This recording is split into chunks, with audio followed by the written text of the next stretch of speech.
It's the real news, and I'm Ben Norton. France's centrist President Emmanuel Macron has been called the savior of France and even of Europe as a whole.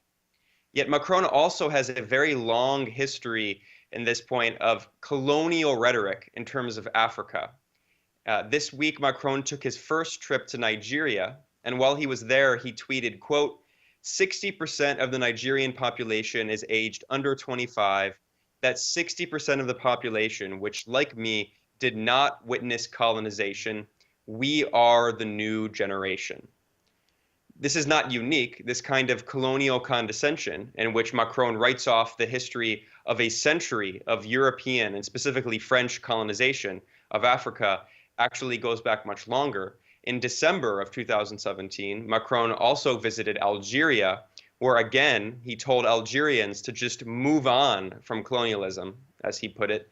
At one point, a young Algerian man protested Macron, and the French president replied saying, quote, but you never knew colonization. And then he added, your generation, must look to the future. And in fact, in one of the most scandalous moments at the G20 summit in July 2017, French President Macron claimed that the problems facing Africa are civilizational. He said, quote, the challenge of Africa, it is deeply different. It is much deeper. It is civilizational. Macron then blamed the economic problems in Africa on women for supposedly having too many children, which he claimed is destabilizing the continent. Joining us to discuss this today is Baba I. Baba is the policy officer for the Health and Social Service of the Public Services International, a global trade union federation.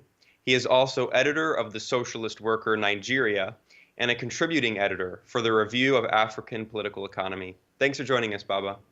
Thank you for having me, Ben.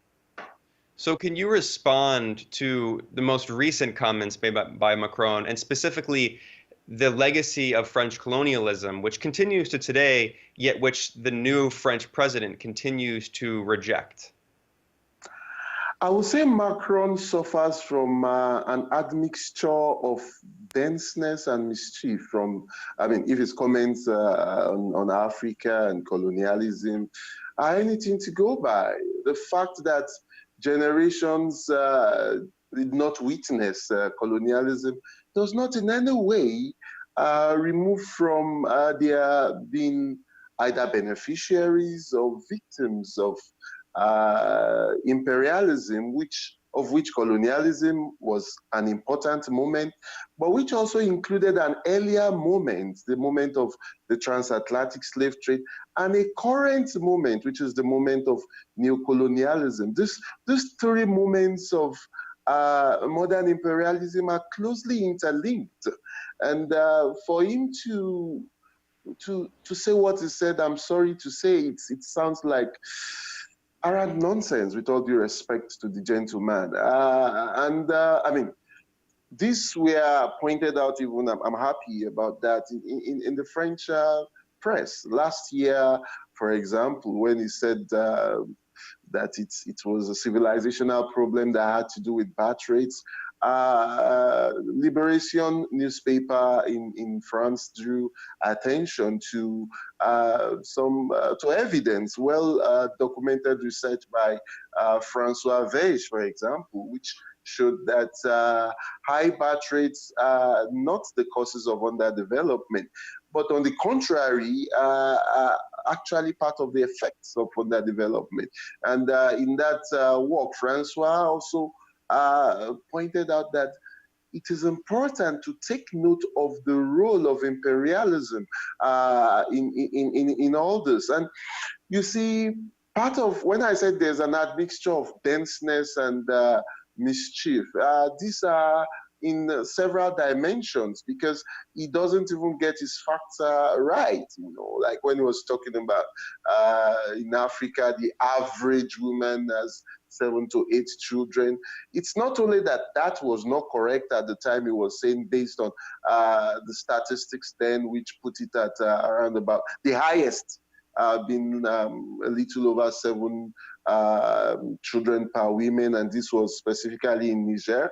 But even by the end of 2017, extant data puts that now as the highest at 6, which shows that it's not only that he was wrong with this, but that just as what you have in Europe, in France, even if to a less extent you have a tendency towards decline in birth rates. In places like South Africa, Botswana, you have it at 2 per mothers. But more importantly,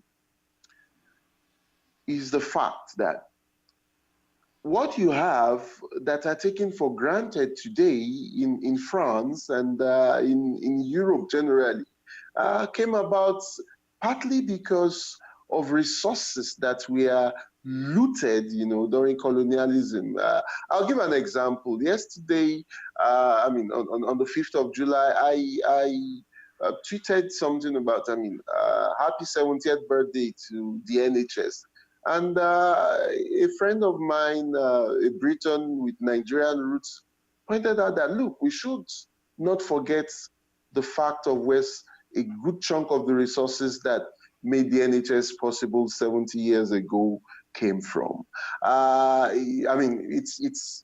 is more than abundant evidence of the fact that even when you had the post-war arrangement that went along with the establishment of the welfare state across Europe and North America, you still had the most rampant form of primitive pillage of natural resources from all parts of Africa to service the industrial machine of Europe.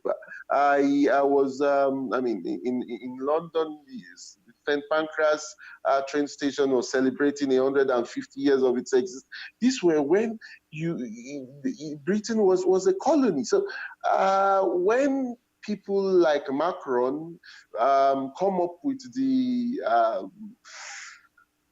rather insane argument that because this generation did not witness colonialism, don't even forget that this generation is still witnessing the third moment of imperialism, which is neo-colonialism, and in which France, the Britain, the US, dictates the terms with the Washington Consensus, post-Washington Consensus, through the Bretton Woods institutions.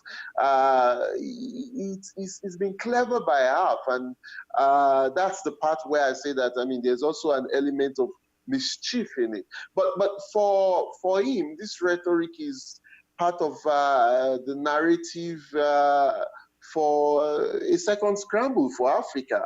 It's not accidental that you had Mali in Africa, where you have, we're close to being Niger, where you have uranium deposits, which is useful for the nuclear reactors in France, was on his first trip out of France after becoming president.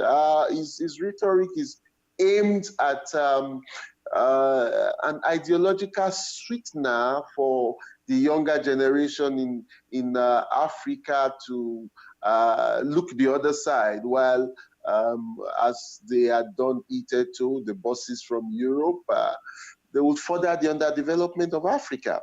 And as I pointed out, even the legacies that have been suffered till date are not even only just from colonialism, which in his, knock-kneed manner teach too.